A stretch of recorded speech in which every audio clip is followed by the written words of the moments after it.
आपने ना, जब आपके पास महिला आयोग के पास कंप्लेन आ गई, जब प्रशासन पूरा पीछे पड़ गया, जब पुलिस ने डॉक्टर रमीज को नामजद वारंट जारी कर दिया, जब उस पे इनाम लगा दिया, जब आदरणीय मुख्यमंत्री ने उसके ऊपर जो है एक बहुत बड़ा प्राइज मनी रख दिया कि अगर वो पकड़ा जाएगा तो उस व्यक्ति को 25,000 50,000। जाकिर नाइक आदर्श पीएफआई से नाता, केजीएमयू लव जिहाद मामले में आरोपी डॉक्टर रमीज का आखिरकार क्या है दिल्ली ब्लास्ट से कनेक्शन? जी हाँ, बड़ी खबर है और बड़ी खबर इसलिए है क्योंकि जिस तरीके से राजधानी दिल्ली के लाल किला के पास जो ब्लास्ट हुआ है उसका कहीं ना कहीं कनेक्शन की खबरें जो हैं वो अब केजीएमयू लव जिहाद के आरोपी डॉक्टर रमीज जो हैं उनसे कनेक्शन के साथ जुड़ी हुई है। मैं कैमरा पर्सन से कहूंगा कि ये पूरी खबर दिखाया है जिसमें ये जानकारी दी गई है कि केजीएमयू में महिला डॉक्टर के साथ दुष्कर्म और फिर जबरन धर्मांतरण के मामले में गिरफ्तार आरोपी डॉक्टर रमीज मलिक से पूछताछ में कई चौंकाने वाले खुलासे हुए हैं। जांच में पता चला है कि आरोपी डॉक्टर जाकिर नाइक को अपना आदर्श मानता था।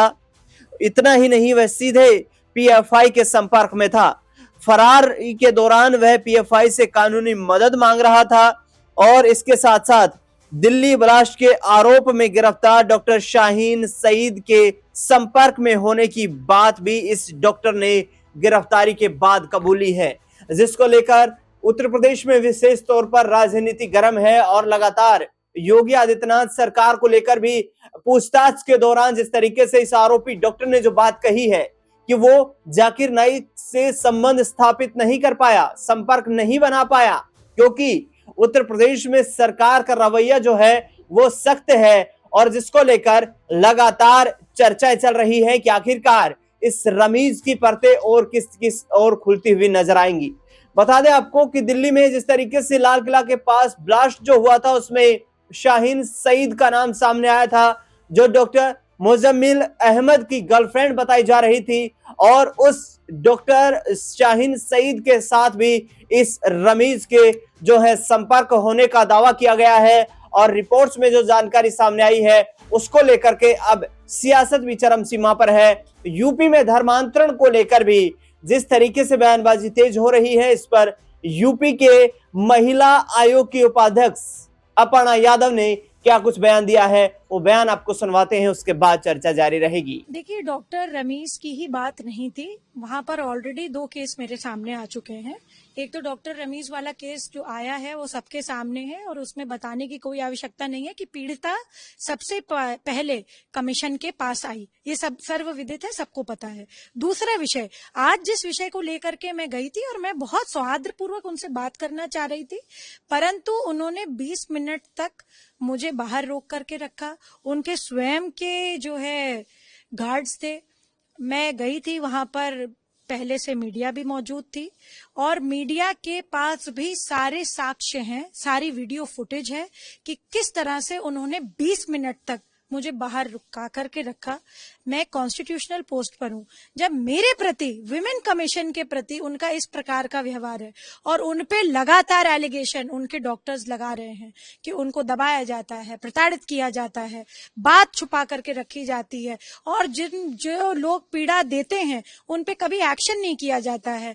नेशनल कमीशन ने उनके बारे में ये बात बोली है कि इनकी जो विशाखा कमेटी की रिपोर्ट है वो संदिग्ध पाई जा रही है। तो किस प्रकार का केजीएमयू का शासन प्रशासन क्या चल रहा है? दूसरा विषय, जो आज मैं विषय पे गई थी, वहां की एक बहुत बड़ी डॉक्टर हैं जो मेरे पास अपनी कंप्लेन लेकर के आई थी।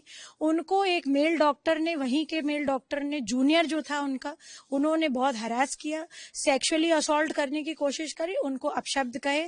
जब उनके भी पक्ष में 8 लोगों ने गवाही देनी चाहिए जो कि कॉन्ट्रैक्ट बेसिस पर केजीएमयू में हैं, उनको भी दबाने का, उनको भी धमकी देने का काम पूरे केजीएमयू के इनकी टीम ने कार्रवाई करने की चेतावनी दी कि अगर आप महिला आयोग जाएंगी या आप महिला आयोग में बयान देंगी तो आपके प्रति हम लोग जो है इस तरीके की कार्रवाई करेंगे जिससे आप बच नहीं पाएंगी। दूसरा विषय, लिखित पे है मेरे पास सारी बातें। जो 8 गवाह हमारे पास आए, उनको भी उनकी गोपनीयता भंग करने के लिए इन्होंने बहुत बार प्रेशर किया आयोग की तरफ, और 8 के बारे में ये बात बोली कि तुम कॉन्ट्रैक्ट बेस पे हो, अगर तुमने किसी भी प्रकार का प्रशासनिक रूप से हमारे प्रति कुछ कहा तो हम तुम्हारी भी नौकरी खा जाएंगे। ये शब्द थे। ये सब दबाव वीसी की तरफ थे और उस जूनियर डॉक्टर की तरफ से थे। ये दो केस अलग हैं। तो मैं इस दूसरे केस के प्रकरण पे मिलने गई थी आज उनसे। तीसरी बात, जो ब्लड बैंक चल रहा था वहां पे बिना किसी नोटिस का, आप सबके पास साक्ष्य हैं, उसके पेपरों में आ चुका है। 2 साल तक प्रशासन को, सरकार को केजीएमयू ने क्यों नहीं बताया कि आपके पास परमिशन नहीं थी? जब आदरणीय मुख्यमंत्री जी इतना संजीदा रूप से सबके स्वास्थ्य के लिए चिंता करते हैं, हमारे देश के प्रधानमंत्री आदरणीय मोदी जी जब इतनी चिंता करते हैं, जब वो ये नारा देते हैं कि हमारा भारत स्वस्थ रहे, हमारा फिट इंडिया रहे, तो किस प्रकार के सपने को चकनाचूर करने में वाइस चांसलर महोदया लगी हुई हैं? और मैं तो उनसे बात करने गई थी, उन्होंने आज प्रेस करके आपके भी हैंडल से और कितने अन्य दर्जनों प्रेस के हमारे जो कर्मचारी, उनसे भी बोला ये बात कि अपर्णा यादव जी हमसे जो है अकेले नहीं मिलना चाह रही थी। क्यों नहीं मिलना चाहूंगी? मैं तो मिलने ही गई थी ना वहां पे। आप सब इस बात के गवाह हैं कि मैं मिलने गई और वो वहां से भाग गई। उनके पास प्रेस कॉन्फ्रेंस करने का सुबह 11 बजे टाइम था, क्योंकि मैं आ रही थी उनके पास 12:30 बजे। उनको ये बात विधिवत पता थी। उनके खुद के कर्मचारी ने जो प्रेस पे बोला है, ये बात उनके सामने है कि 10 मिनट से हम आपका बाहर वेट कर रहे थे, पर जो है जब उनका मौके पर कोई मौजूद नहीं था। इसका क्या मतलब है? 2 तरीके के बाद केजीएमयू प्रशासन क्यों बोल रहा है? और नाराज होने की बात है ये जब आप एक महिला कमीशन के साथ इस प्रकार की हरकत कर सकते हैं, तो लेडी डॉक्टर्स जो कह रही हैं इसमें किसी प्रकार की अतिशयोक्ति होनी ही नहीं चाहिए कि कितनी बार उनको जो है दबाया गया, कितनी बार उनको जो है इस तरीके की बात कही गई। और सारे एजेंडे भूल करके केजीएमयू एक प्रतिष्ठित कॉलेज माना गया है, यूनिवर्सिटी मानी गई है हमारे देश की, जहां प्रीमियर इंस्टीट्यूशन में अपने बच्चों को ख्वाब देखता है व्यक्ति। एक ड्रीम होता है हर पेरेंट का कि हमारा बच्चा अगर डॉक्टरी पढ़े, हमारा बच्चा डॉक्टर बने, तो केजीएमयू से निकल कर का है। उसमें धर्मांतरण जैसे कार्यक्रम हो रहे हैं, उसमें जो है ये लव जिहाद वाले मामले हो रहे हैं, उसमें जो है एक ही धर्म के लड़का लड़की डॉक्टर हैं तो लड़की को दबाया जा रहा है। ये, और चौथा केस जो बात बता रही हूं मैं, ये जो महिला वेटरन जो बड़ी डॉक्टर हैं, एचओडी हैं एक डिपार्टमेंट की, वो मेरे पास आंखों में आंसू लेकर के आएंगी कि उनकी विशाखा कमेटी को फोर्ज किया गया। ये किस प्रकार का प्रशासनिक कार्रवाई करना चाह रही हैं? ये क्या जताना चाह रही हैं कि इनसे सुप्रीम कोई नहीं है? ये कमीशन जो है, इन्होंने ये तक धमकी दी है कि आप महिला कमीशन के पास जाएंगी तो हम आपके ऊपर कार्रवाई करेंगे। मैं पूछना चाहती हूँ संवैधानिक रूप से, क्या केजीएमयू संविधान के अंदर नहीं आता है? क्या केजीएमयू महामहिम राष्ट्रपति, महामहिम गवर्नर और हमारे आदरणीय मुख्यमंत्री, हमारे आदरणीय प्रधानमंत्री जी से बड़ा हो गया है? क्या कमीशन से केजीएमयू बड़ा हो गया है कि केजीएमयू को जो है धमकी देनी पड़ेगी, वाइस चांसलर को ये धमकी देनी पड़ेगी कि जो है आप कमीशन जाएंगे तो हम आपके प्रति इस प्रकार की इनडिसिप्लिनरी एक्ट पे लगा देंगे? मैं ये बात बहुत संजीदा रूप से, बहुत तथ्य के साथ, मेरे पास जो कंप्लेन आई है उसके तहत मैं बोलना चाहती हूँ। और इनको आज इन्होंने शायद कहा भी है ये बात, मैं कहना चाहती हूँ कि इस इनडिसिप्लिन पे, जो कि पढ़ाई जहां होनी चाहिए, जो विद्या का मंदिर होना चाहिए, जो स्वास्थ्य का मंदिर होना चाहिए, वहां जब कोई नेता कहेगा बड़ा, तब तीमारदार वहां पर अपना पेशेंट एडमिट करा पाएगा। आप देखिए ना कभी भीड़ वहां पर, आप देखिए ना किस तरह से जो है वहां पे पूरी व्यवस्था चरमरा दी गई है। तो बहुत ही विवेकहीन, और मुझे लगता है कि बहुत ही बुरा इनका व्यवहार रहा है सबके प्रति। और जब ये उजागर होने वाला था, जब हो सकता है ये तभी फेस नहीं कर पाए, और हम तो बहुत प्रेम से, बहुत अदब से मैं मिलने गई थी। मैं अभी भी उनके लिए बहुत रिस्पेक्ट रखती हूँ कि ठीक है, पढ़ करके आए हैं, डॉक्टर बने हैं, परंतु उनका ये व्यवहार अच्छी बात नहीं थी, ये व्यवहार कुशलता नहीं थी, और उनको इस तरीके का काम नहीं करना चाहिए था। कमीशन के पास आपको कोई अधिकार नहीं है कि आप रोक सकते किसी को। विशाखा कमेटी को लेकर के उन्होंने ये बात कही कि डॉक्टर रमीज के खिलाफ जो है, जो भी दोष पाए गए हैं सेक्सुअल असॉल्ट के, आपने ना, जब आपके पास महिला आयोग के पास कंप्लेन आ गई, जब प्रशासन पूरा पीछे पड़ गया, जब पुलिस ने डॉक्टर रमीज को नामजद वारंट जारी कर दिया, जब उस पे इनाम लगा दिया, जब आदरणीय मुख्यमंत्री ने उसके ऊपर जो है एक बहुत बड़ा प्राइज मनी रख दिया कि अगर वो पकड़ा जाएगा तो उस व्यक्ति को 25,000 50,000 रुपए मिलेंगे, तब किया ना आपने। और उससे पहले आपने, जब वो बच्ची ने कंप्लेन करी थी, आपने क्यों नहीं एक्शन लिया? दूसरी बात, उस लड़की को आपने क्यों दबाने की कोशिश करी? ये जो डॉक्टर, जो महिला डॉक्टर जिसकी बात आज मैं करने गई थी, क्यों उनको हरास किया गया? क्यों विशाखा कमेटी की रिपोर्ट बदली गई? क्यों एनसीडब्ल्यू में जब उन्होंने कंप्लेन करी थी, क्यों नहीं इस बात के पे संज्ञान लिया गया? तो ये बहुत सारी बातें हैं जो कि बहुत बड़ा प्रश्न चिन्ह अपने आप में लगाती है। आप पर भी आरोप लगा रही हैं, कह रही हैं कि मॉब लेकर के आप उनके यहाँ घुसी, जिन्होंने तोड़फोड़। अपर्णा यादव को किसी प्रकार की मॉब की आवश्यकता नहीं, बस मैं उनसे मिलने गई थी, मुझे 20 मिनट तक वहां रखा गया। आप खुद एक वरिष्ठ पत्रकार हैं, आपके और भी साथी थे, सबके पास फुटेज है, सबके सामने दूध का दूध पानी का पानी है। मुझे किसी प्रकार का स्पष्टीकरण देने की आवश्यकता नहीं है। दूसरी बात, जो उनका फ्लावर वास टूटा वो उनके खुद के कर्मचारी ने वहां पर तोड़ा, क्योंकि वहां पर एक छिपकली आ गई थी, और छिपकली के आने से वहां पर और लोग डर गए थे। मैं भी उसमें डर गई थी, क्योंकि किसी की पैर के नीचे भी छिपकली आ जाएगी तो भाई उसको थोड़ा भयावह ही होगा। ये बड़ा साइकोलॉजिकली बड़ा नॉर्मल सा प्रसंग है। मैं बस इतनी ही बात कहना चाहती हूँ कि इस तरीके के छोटे बच्चों की तरह जो है ये तू मैं करना और अपनी बातों को छिपाना, जो गंभीर आरोप है उनसे पर्दा हटाने की कोशिश करना, ये मुझे लगता है, या पर्दा डालने की कोशिश करना, सॉरी, ये बात बहुत गलत है और इसका प्राइस इनको देना पड़ेगा। दूसरा, ये जिस तरह से कार्य कर रही हैं, बार बार केजीएमयू की तरफ से इस प्रकार के केस आ रहे हैं, ये अच्छी बात नहीं है। जो विद्या का मंदिर होना चाहिए, जो स्वास्थ्य का मंदिर होना चाहिए, वहां पर धर्मांतरण, धर्म के नाम पे लव जिहाद, किसी महिला डॉक्टर के लिए जो है इस तरीके के अपशब्द कहना, उसको सेक्सुअली असॉल्ट कराना, उसको ये मना करना कि भाई महिला आयोग चली जाओगी तो फिर उस पे ये कार्रवाई होगी। वो अरे किस तरीके के कानून में भाई? ये देश कानून से चलेगा कि इनके मतलब अपने एक सत्र राज की तरफ से चलेगा?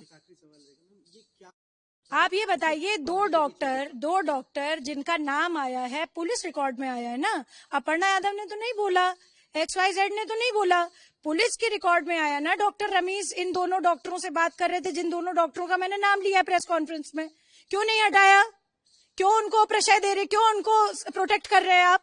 किस लिए प्रोटेक्ट कर रहे हैं आप? इसका क्या तात्पर्य है? इसका मतलब है आपकी शय है उनको, क्यों नहीं आपने? इसका मतलब है फिर आप चाहते हैं कि प्रशासन ने एक नए लेवल पे आपको नोटिस भेजे तब आप करेंगे? ये तो मैं इसका उत्तर पब्लिक दे सकती है, इसका उत्तर खुद दे सकते हैं ये लोग। और मैं समझती हूँ कि वाइस चांसलर को इस बात पे संज्ञान नहीं लिया, ये उनकी गलती है, उनको इस्तीफा देना चाहिए इस बात। तो जिस तरीके से केजीएमयू का ये मामला लगातार तूल पकड़ता हुआ नजर आ रहा है और जो डॉक्टर रमीज है, जो आरोपी बनाया गया पुलिस की तरफ से, उसने जो खुलासे किए हैं, उनकी चर्चा अब चारों तरफ हो रही है। मेरे साथ इस पूरे विषय पर चर्चा करने के लिए मेरे वरिष्ठ सहयोगी अमन जी मौजूद हैं। सर, कैसे देखते हैं ये जो केजीएमयू का धर्मांतरण, जबरन उस महिला को प्रताड़ना की खबरें जो सामने आई है, सरकार इस मामले को लेकर सख्त नजर आ रही है। अपर्णा यादव ने यह भी कहा कि लव जिहाद करने वाले ये समझ जाएं कि उनको लाश के ढेर में बदल दिया जाएगा। किस तरीके से देखते हैं? अब दिल्ली ब्लास्ट से भी इसके कनेक्शन सामने आ रहे हैं। देखिए, बिल्कुल जिस तरह गिरफ्तारी हुई है उसमें भी ये देखने को मिल रहा था कि पहले ये भी खबर सामने थी कि हो सकता है कि वो अदालत के अंदर सरेंडर करते हुए दिखाई पड़ता, लेकिन रमीज को पुलिस ने उससे पहले गिरफ्तार कर लिया, पकड़ लिया। अब इसके बाद जो कहानी निकल कर सामने आ रही है उसमें ये भी तथ्य निकल के आ रहे हैं कि क्या उसके तार जो थे वो दिल्ली ब्लास्ट के जो धमाका था उससे भी जुड़ते हुए कहीं नजर आ सकते हैं, क्योंकि डॉक्टर शाहीन के साथ में जिस तरह संपर्क उसका बताया जा रहा है, तो तमाम तरह की बातें अब यहाँ पर निकल के सामने आ रही है। लेकिन ये सब जांच का विषय है। लेकिन फिलहाल जो खबर सामने है कि 15-16 दिन से लगातार जो यहाँ वहां भाग रहा था उसको गिरफ्तार किया गया, और जो आरोप उसके ऊपर लगा था कि भाई धर्मांतरण कर रहा था या करने का प्रयास कर रहा था, इस तरह के जो आरोप लगे हैं, उसके बाद किस तरह से केस आगे जाता हुआ दिखाई पड़ा है, क्योंकि उससे पहले उसकी माँ को भी शायद पकड़ा गया और भी परिवार से 1-2 लोगों को पकड़ा गया। तो यहाँ ये मामला एक अलग तरह से एक अलग दिशा लेता हुआ दिखाई दे रहा है, क्योंकि डॉक्टर जो रमीज हैं इनके ऊपर ये आरोप लगा है कि इन्होंने जो है न सिर्फ धर्मांतरण करने का प्रयास किया बल्कि इनके जो तार हैं वो दिल्ली ब्लास्ट से भी कहीं जुड़ सकते हैं क्या। तो ये तमाम तरह से अब इसमें जो परत है वो निकलकर जरूर सामने आएंगी, तमाम जो पेज इसमें दिखाई पड़ते हैं वो भी खुलकर सामने आएंगे। लेकिन हाँ, ये जरूर माना जा सकता है कि उत्तर प्रदेश में जो योगी सरकार है जितनी मजबूती के साथ में कह सकते हैं कि जो अपराधी हैं उनका दमन करने की बात करती है, उसी कड़ी में इसको देखा जा सकता है। यहाँ पर जिस तरह से उनको पकड़ा गया है उससे पता चलता है कि उत्तर प्रदेश की पुलिस किस तरह से मुस्तैदी से इस मुद्दे के ऊपर या मामले के ऊपर काम कर रही थी और आखिरकार उनको सफलता मिली। अब यहाँ से एक जो पूरे का पूरा मसला है, मामला है, किस तरफ जाता हुआ दिखाई पड़ेगा, क्योंकि संगीन आरोप कहीं ना कहीं जो रमीज है उनके ऊपर लगते हुए दिखाई पड़ रहे हैं। बिल्कुल संगीन आरोप लगे हैं रमीज के ऊपर। रमीज को जिस तरीके से गिरफ्तार किया गया है, अब वो क्या बड़े खुलासे कर पाता है, डॉक्टर शाहीन के साथ वो संपर्क में कैसे आया, आखिरकार दिल्ली ब्लास्ट से उसका क्या वाकई कोई कनेक्शन है, यदि है तो फिर उसने क्या रणनीति में सहयोग किया, और सबसे बड़ी बात जो है वो जाकिर नाइक के साथ संपर्क,